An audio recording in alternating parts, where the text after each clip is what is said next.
Just to show you how involved with this story I actually was, I had to go to the toilet probably about the last hour, maybe even the last hour and a half, but I didn't go. That just shows how involved and how interested I actually was with this story.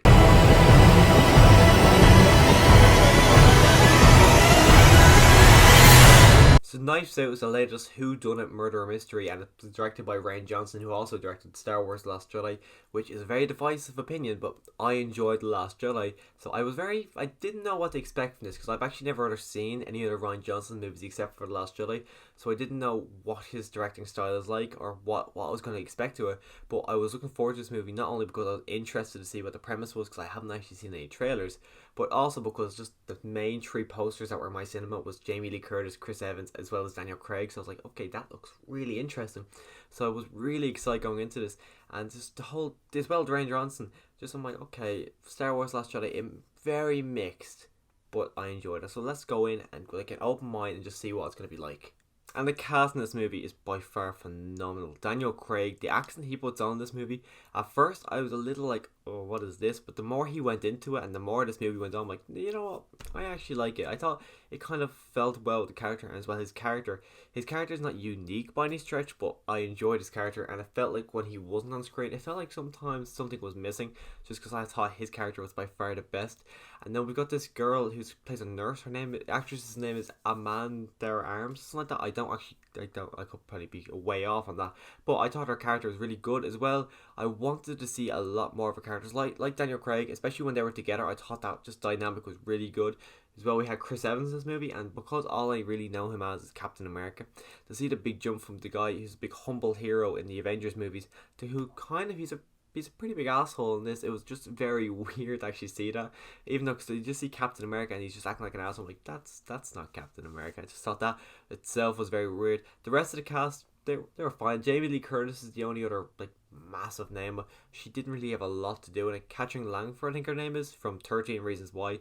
I've only ever seen her in Love, Simon. I think she was just fine. And that kid from It, who plays I can't remember the kid's name, but the main kid, he was fine. He was barely in it. He probably had like 3 or 4 lines of dialogue, but they were all fine. It's just those three were the standout for me by far.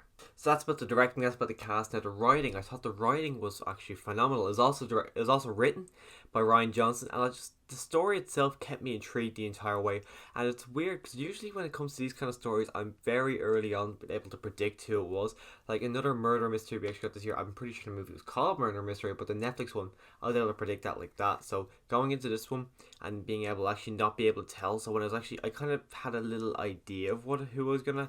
I kind of had an idea as it was playing out, but then as Daniel Craig kind of reveals it all at the end, which obviously it's not a spoiler, that's going to happen. The fact that he's the director, not the director, the fact that he's the detective, that's obviously going to happen. So it's not a spoiler that I've said this, but when he revealed it all, I'm like, oh, I never even considered that angle to it. So the story of it was very complex that I just didn't see where it was going to go, which I'm kind of happy by, because I'm kind of getting to the stage now where a lot of movies I find to be very predictable, even though for like just someone who's never, like, I've seen over 100, no, I've seen I think 80 movies, like 80 new releases in cinema this year, and someone who's telling you you've seen like 4 or 5, they wouldn't be able to pick it up on this that quickly. But the fact that I've seen that many, a lot of story beats just kind of feel like rinse and repeat to me. So that's why just going into a movie like this, I'm really glad it was a real fresh movie where I actually wasn't able to predict what was going to happen next. My only complaint with the movie, and I don't even know if it's actually with the movie or if it was with the cinema, it's just sometimes the sound didn't sound very clear. It felt like just, I don't know how it felt. I just didn't really like the sound of some of the characters. It's just the way when they were talking, it's just the dialogue. It just kind of felt very low, and I don't know if that was actually to do with the cinema or if it was actually to do with the movie. So just in case it was to do with the movie, that's my kind of only complaint, because I can't actually think of anything else that I didn't really enjoy about the movie, because they fleshed out all the characters to a point where I was happy with it. The mystery kind of kept me going. I didn't know what was going to happen, so that was all good. So the only thing I can think of is the sound, but that could be the cinema for all I know. I don't actually know, but it wasn't there the entire time. It was only at like some characters, like I can't remember the woman's name, Katrin Langford, her mother in the movie, her whenever she started talking, the sound kind of went. And someone else, I can't remember the other character, but it was just that Katrin Langford's mother and someone else. So I think it could have been the movie. I'm not sure, but if it is the movie, let me know. But that is my only kind of complaint with this movie. So when it comes to Knives Out, I enjoyed it. I actually really enjoyed it. I didn't think I would enjoy it as much as I did because I was kind of blown away with this movie. Because my expectations, they weren't high, but they weren't. I didn't really have any expectations because all I knew about this movie was that it was a murder mystery. The director was Ryan Johnson and just Chris Evans, Jamie Lee Curtis as well as Daniel Craig were in this movie. So I was like, okay, I'm sure it'll be good. These are all great three actors, a really good director, and I like murder mysteries because I always like to see if I could figure it out. Which I was surprised I didn't, because like just sometimes they're getting a bit predictable at this stage. But the fact that I couldn't like predict throughout this movie who actually was, I was kind of happy by, and I think this is going to be a day one Blu-ray pickup for me.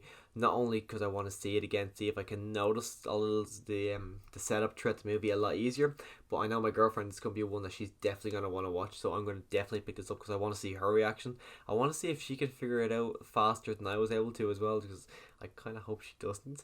But anyways, if you have seen this movie, let me know your thoughts down below. Click that subscribe button so you can see other movie reviews, rankings, and I talk about The Mandalorian every week. Oh, and Walking Dead be back in February, so I'll be talking about that as well. So if you do like all that kind of stuff, do click that subscribe button. And as always, thanks for watching.